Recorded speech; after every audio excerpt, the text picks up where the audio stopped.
Dieu agit de manière qui sont souvent considérées comme mystérieuses. C'est-à-dire que les méthodes de Dieu laissent souvent les gens totalement perplexes. Pourquoi Dieu ordonnerait-il à Josué et aux enfants d'Israël de marcher autour de la ville de Jéricho pendant une semaine? Josué 6, 1, 4. Quel bien pourrait résulter de l'arrestation et du passage à tabac sans motif de Paul et Silas? Acte 16, 22, 24. Pourquoi Dieu permettrait-il à des personnes d'avoir des accidents de la route, de terminer leur vie dans des fauteuils roulants?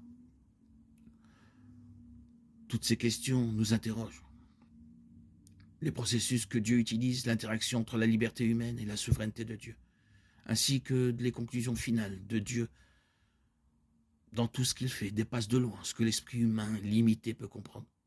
La Bible, les témoignages des chrétiens à travers les âges, regorgent d'histoires vraies sur la façon dont Dieu a complètement bouleversé, situation après situation, problème après problème, vie après vie, et le fait souvent de la manière la plus inattendue et la plus inexplicable, la plus étonnante.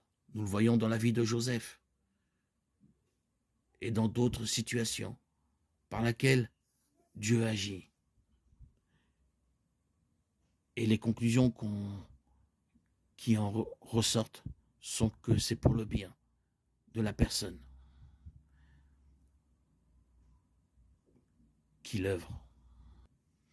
La vie de Joseph est un bon exemple de la manière mystérieuse dont Dieu travaille parfois.